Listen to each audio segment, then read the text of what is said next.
Europe 1. Le grand direct des médias avec Thomas Joubert. Et suite de notre tour des patrons de chaîne en cette fin de saison. Après TF1 et M6, place au service public et à France 3 ce matin. Bonjour Dana Astier. Bonjour. Vous êtes la directrice exécutive de France 3 en poste depuis 2014. C'est donc l'heure du bilan de fin de saison. Mis à part les fictions françaises qui cartonnent, qu'est-ce qui marche sur France 3 en prime time ? Alors, ce qui marche, c'est Plus belle la vie. C'est les, Oui, c'est- du prime time. Oui, du prime time. Et c'est une fiction. Alors, en dehors des fictions Oui, et en prime oui, time. absolument. Alors, il y a les fictions françaises, effectivement. Oui, mais en Les dehors des fictions. Oui, mais je vais vous répondre. Je veux bien avoir le temps de poser mes phrases. La fiction européenne. Et puis, des documentaires, pas tous, mais certains. Mhm. Des spectacles vivants. Nous sommes la chaîne de la culture populaire et j'entends bien continuer cette ligne Mais je vous pose la éditoriale que j'ai question parce installée. qu'à part les fictions, France 3 a des Oui. difficultés en prime time. Vous les reconnaissez puisqu'il y a des changements qui vont avoir lieu à la Mais bien, rentrée. on travaille dessus, effectivement. La concurrence n'a jamais été aussi forte. Et quand on fait une offre qui est plus exigeante, que ce soit en matière de documentaire d'histoire ou de spectacle vivant, effectivement, les choses sont plus fragiles. Par ailleurs, sur les magazines de Prime, il y a toujours la puissance des Racines et des Ailes, qui est souvent en rediffusion. Donc, comme c'est pas toujours noté, mais les inédits restent puissants autour de 12, 13 et certaines rediffs font même 13 parfois. Il y a des magazines qui vont beaucoup mieux, comme Il faut pas rêver. Et je parie beaucoup sur Muriel Robin et sur le fait qu'on va la voir plus régulièrement. On a fait un travail sur un certain nombre de magazines que j'entends poursuivre avec Thalassa. Mais c'est rare que France 3 dépasse les 10% de part d'audience en prime Oui, time. tout Comment à ça se fait ? Alors, écoutez, parce D'autant que plus que vous avez un accès très puissant avec Plus belle la vie, oui, qui parce monte que jusqu'à des 5 millions de c'est une chaîne téléspectateurs. culturelle, à une dimension culturelle, et la culture, ça marche moins bien qu'une forme de fiction de divertissement. Voilà, donc Mais vous arrivez quand même à attirer les téléspectateurs. Quand Capitaine Marlowe fait 6 millions de téléspectateurs, Oui, ça mais- montre bien que les gens ont l'habitude de venir sur France 3. Écoutez, moi, j'ai pas envie d'aller sur le terrain sur lequel vous voulez m'emmener. J'ai envie de pouvoir poser la ligne éditoriale de France 3. France 3, ça Moi, j'ai touche- juste envie de Non, comprendre mais pourquoi oui, est-ce alors, qu'on laissez-moi arrive à faire 6 parler. millions de téléspectateurs Alors, je vais parfois en vous- prime oui. time et que parfois Oui, les mais audiences écoutez, sont vous inférieures. comparez des choses qui n'ont rien à voir les unes avec les autres, c'est pas intéressant. France 3 a dans son ADN deux dimensions. Une dimension de divertissement avec des jeux puissants et avec une fiction qui est de polar française plus légère. Mais elle a aussi une histoire. Et cette histoire comporte aussi une dimension culturelle. Et ce n'est pas moi, compte tenu de mon parcours, qui vais démolir cette dimension. Donc au contraire, je n'ai de cesse que de vouloir la renforcer. En moyenne des primes, France 3, depuis 7 ans, est près de 11%, fait à peu près 11%, 2,7 millions de téléspectateurs. Ça fait 7 ans que cette chaîne est stable. Et la dimension plus divertissante offre la possibilité à la dimension plus culturelle d'exister. Ces deux dimensions Il faut que ça vont marche sur deux continuer. jambes. Voilà. Voilà, il faut Elle que des gros existera succès populaires tant que je serai soient responsable compensés de par, France 3. par Voilà. des choses qui marchent un petit peu Nous moins bien. avons 10 primes par an de spectacles vivants. Ça va continuer. Nous avons une trentaine de documentaires en prime sur la chaîne. Ça va continuer. Donc c'est ça le service public. Ce n'est pas que courir après l'audience. Certes, C'est mais vous courir- avez quand même des exigences aussi de maintenir les audiences à leur niveau, à défaut de les augmenter, puisque ça devient très compliqué dans le Bien contexte sûr. concurrentiel. Là, cette année, France 3 est à 8,8% d'audience en moyenne, un score quasiment identique par rapport à l'année dernière au mois de juin. Donc ça, c'est une satisfaction. La chaîne est stable. Je souhaite effectivement. Je pense qu'après l'été, nous retrouverons notre neuf. y C'est avoir une le Tour de chaîne France. avec des cycles. C'est une chaîne qui a évidemment souffert des présidentielles, puisqu'effectivement notre information nationale est moins portée sur sur cette dimension-là. Politique, d'accord. Et ensuite, c'est vrai que notre information régionale et de proximité est moins dans ce type de problématique très politique, très parisienne. Donc voilà, nous, on a notre spécificité à laquelle on tient. C'est vraiment une chaîne de service public. Il n'y a pas d'autre Et mot est-ce que pour pour la vous, qualifier. France 3 doit être une chaîne populaire ? Elle doit être une chaîne populaire, mais elle doit aussi proposer à la classe moyenne cultivée, c'est-à-dire aux enseignants, aux documentalistes, à tout le public de classe moyenne cultivée qui n'a pas forcément les moyens d'aller au théâtre, à l'opéra, etc., de pouvoir trouver ce type de Mais le proposition. grand public populaire, il vous intéresse pas ? Mais pourquoi vous dites ça ? Parce que vous venez de nous dire que vous vous adressiez Non, je parle de la davantage de la aux dimension professeurs. plus documentaire et de la dimension plus de spectacle vivant. Bien sûr que le grand public m'intéresse. Les jeux ont leur public, l'information a son public. Plus belle la vie, c'est pas un feuilleton Extrêmement populaire. Voilà, et je n'ai cessé que de le protéger depuis que je suis là. Vous l'avez Et, sécurisé d'ailleurs pour les années à venir. Il est sécurisé.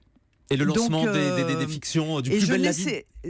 mon travail a consisté d'une part à développer les programmes régionaux en matinée et de développer les primes. Donc c'est pour ça qu'effectivement un certain nombre de choses ont été arrêtées pour pouvoir mettre tout l'argent sur les primes.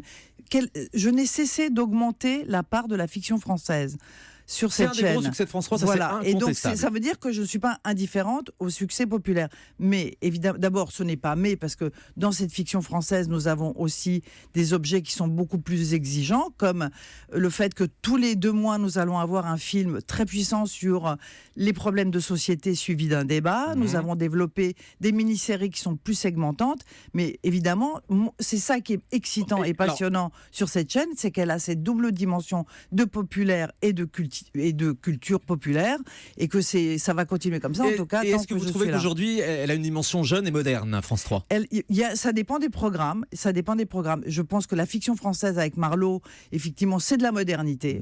C'est populaire et c'est moderne. Plus belle la vie, c'est moderne, ne serait-ce que par toutes les problématiques qu'elle aborde. Évidemment, l'information doit continuer à se remettre en cause, à travailler et à se moderniser. Tout doit être... C'est du travail, ce n'est que du travail. Et donc, nous allons veiller à ce que les choses se développent au mieux. Alors on va détailler un petit peu, Dana Astier, les programmes de cette année, notamment ceux que vous avez lancés en septembre dernier. Même le dimanche avec Wendy Bouchard et Dave, ça n'aura duré qu'une saison, donc vous l'arrêtez à la rentrée.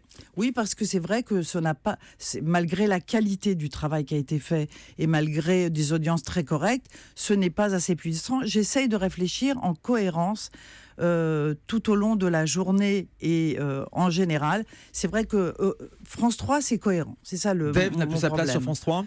Pour l'instant, provisoirement, on voit bien que les gens vont et viennent. Il y a des guests et il y a des permanents. Il y a des permanents de la chaîne, vous les connaissez, mais il y a aussi des gens comme Anne Sinclair, comme Dave pourrait qui donc être irrégulièrement sur l'antenne de France 3. Absolument, nous en avons déjà parlé. Wendy Bouchard, du coup, elle va conserver cette case du dimanche.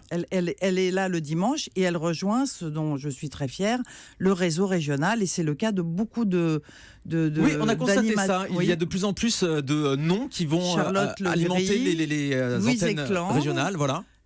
Wendy Bouchard. Il faut des vedettes même sur les antennes régionales de France 3 aujourd'hui. Il faut que les gens puissent aller et venir entre le national et le régional. Il y a beaucoup de gens des régions qui aujourd'hui sont sur le national, voire sur France 2. Donc il faut qu'il y ait de la fluidité. Ce n'est pas un ghetto d'être sur les régions. Mais ça veut dire que les programmes régionaux de France 3 étaient une petite faiblesse jusqu'à présent ? Il n'était pas très fort parce qu'en fait, tout l'effort avait été concentré sur l'info. Je souhaite développer les programmes et c'est ce que j'ai fait cette rentrée.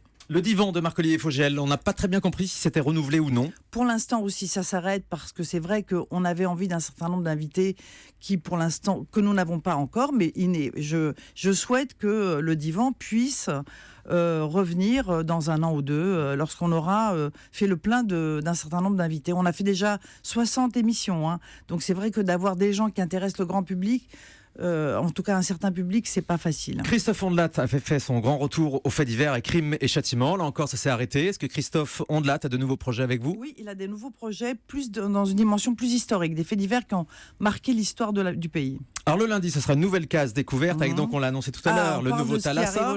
Faut pas rêver, Le Monde de Jamie, c'est ça ? Oui, et Muriel Robin et Chani. Donc Muriel Robin, une fois par mois, ça va être un programme régulier. Non, ça va pas être une fois par mois parce que c'est un peu compliqué à faire. Le lundi, on sera en découverte, ce qui nous met en contre-programmation totale par rapport à France 2 et France 5.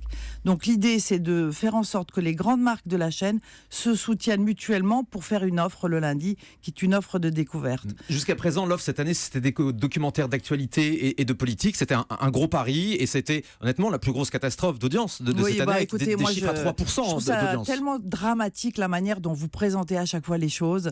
C'est-à-dire que dès que c'est intéressant et que ça marche pas trop, vous vous délectez d'en dire du mal. Alors pourquoi vous voulez changer à ce moment-là, vous voulez laisser à l'antenne? Oui, vous savez, le luxe du service public, c'est de pouvoir prendre des risques.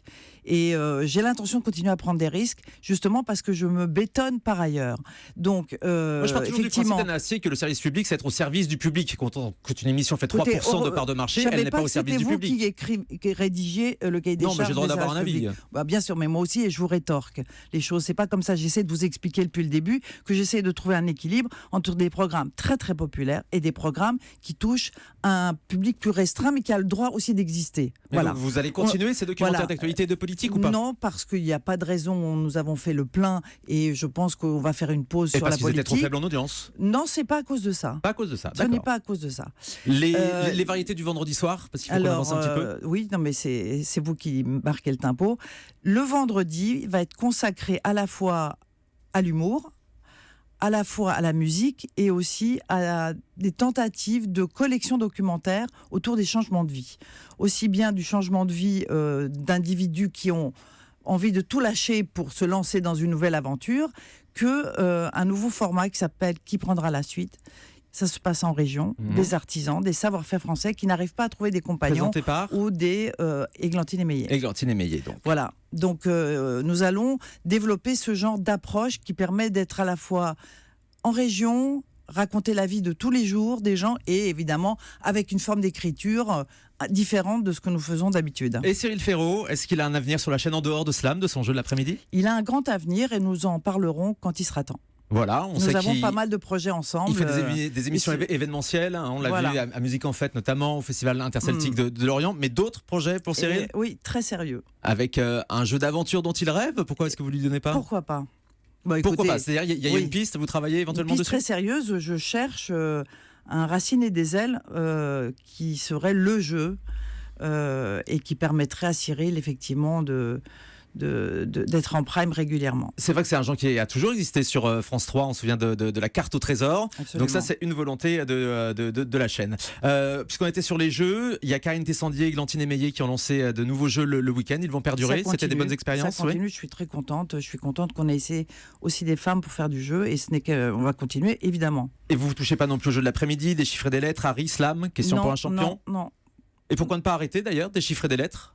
Parce qu'on y est attaché, on trouve que c'est une belle marque qui ressemble aussi à une partie de ce qu'est cette chaîne. Mais Cette chaîne est faite de plusieurs blocs et dont celui-là.